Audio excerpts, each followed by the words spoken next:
Okay, so I'm talking to John Scanlon, and I hope I pronounce your name right. I'm always You getting did? back. No, all good. John set up the Irish Hypnotherapy conference, isn't it? So I'm going. I've never ever been to a hypnotherapy conference in my life. I've kept well away for various reasons, but I'm going to this one for a number of reasons. One, it's in Ireland. Any excuse to go to Ireland, my granddad's land. I can't. I love Ireland anyway. I could live in Ireland, but also there's very very core people going. I mean, I know some of the people there, and I really like. I want to hear these people. So, John, when did you set this up? It's third year, and it is only and it's actually amazing to actually think. I mean, it was.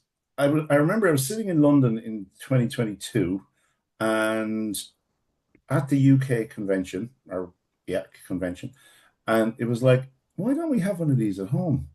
So I went home. There was two friends with me, and I just literally went home. And I asked a few people, and they all said, "Yeah, that's a good idea." And I just went, "Well, why hasn't anyone done it?" And so I kind of parked it because I thought, well, there's something unbeknownst to.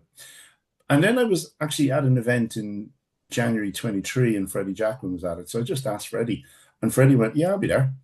And I was like, it just snowballed from there. So in May of 23, we held the first one, and it was in Wicklow, which was kind of about an hour south of Dublin. And there was 50 people there. There was eight presentations, and it was one room. In last year, there was 100 people there, and there was 20 speakers. And it was just near the airport in Dublin. And then this year, it's 30 speakers, and it's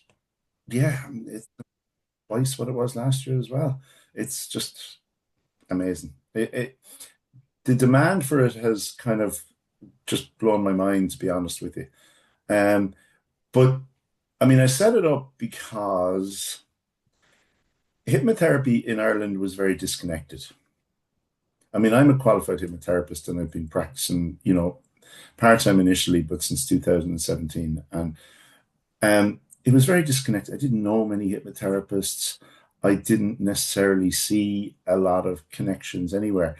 Even in terms of training and stuff, you kind of had to go abroad or pick up the stuff. You didn't have to, but and I suppose the best way to describe it is that I tend to think that Ireland needed more exposure to international hypnotherapists. I thought there was great stuff that was there that wasn't here, and I wanted to kind of, and that was part of the reason for bringing it back. The other reason is that, like, I love hypnotherapy and I love its power, and all of us who practice it and see the evidence of it every day do. And I suppose as we go along, and it's becoming more obvious, I suppose, as I go along, is that there is like there people keep using the term crisis, but there is a mental health crisis. And we know that hypnotherapy is one of the best tools in which to address that. Um, I mean, a friend of mine has just set up a campaign because of the length of delays in public health waiting lists for mental health, to try and bring awareness to it and to provide some solutions for it through hypnotherapy. So it's kind of a lot of that stuff flows from people being connected, people being aware of different things, and the support structures that come from not, your own community that you have here that is getting bigger and stronger, but also the connections that you make abroad. Because obviously we're doing this by Zoom. You could be in the South Pole, I could be in the North Pole, and once we bought an internet, we'd be communicating. Yes, brilliant.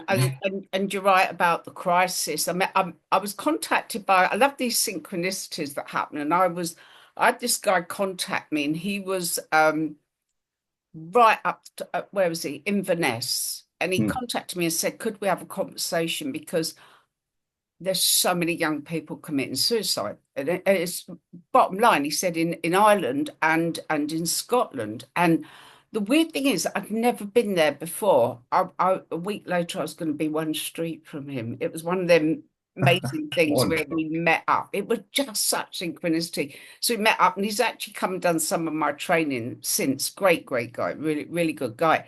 But it is, and it's not talked about, and it's hidden, and it's easy for you because obviously we're an island, and it's easy for you being a smaller island to get cut off from everything. And it is Correct. about bringing people together, and I love that because you're creating such a big awareness because there's people there that wouldn't really nervous to reach out for help, but they start seeing all this come up in the press and the conference. They're liable to listen in or just go, oh, that maybe I'll talk to someone. And you're right, hypnotherapy. I mean, just for loads of things, for health, for well-being, for stress. When I'm training people, I can change their state. I can teach them how to change somebody's state in just 2 minutes. Just Absolutely. 2 minutes, you'll put them in a good space. It's so easy, and people don't know that. They don't know that helps. Oh, It's they don't. wonderful. I was so happy. The rate is grown though, John.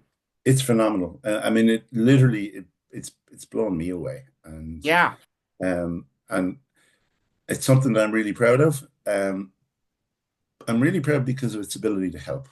yeah, I mean, yeah.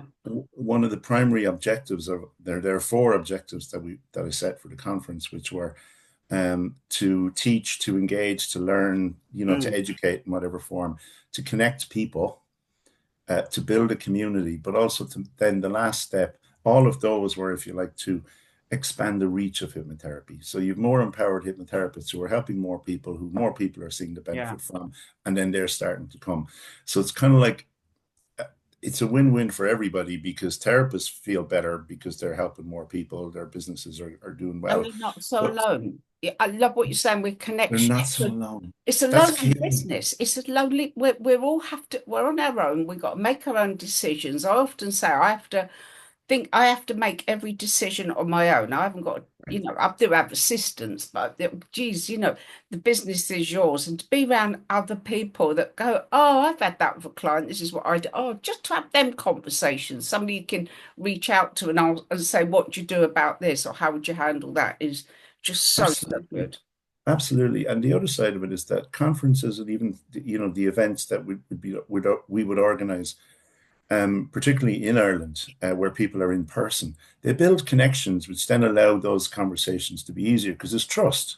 You Yeah. know, Yeah. it is about building trust, just like a therapist has to build trust with the client. Therapists build trust with each other by actually connecting and being there in person. That's amazing. And I'm going to make another video and ask you about because you've got some really cool people coming. But for now, that's amazing. Thank you so much. Brilliant. I'm so Thank you, Ed. excited to be there. I'm really looking forward. Thank you.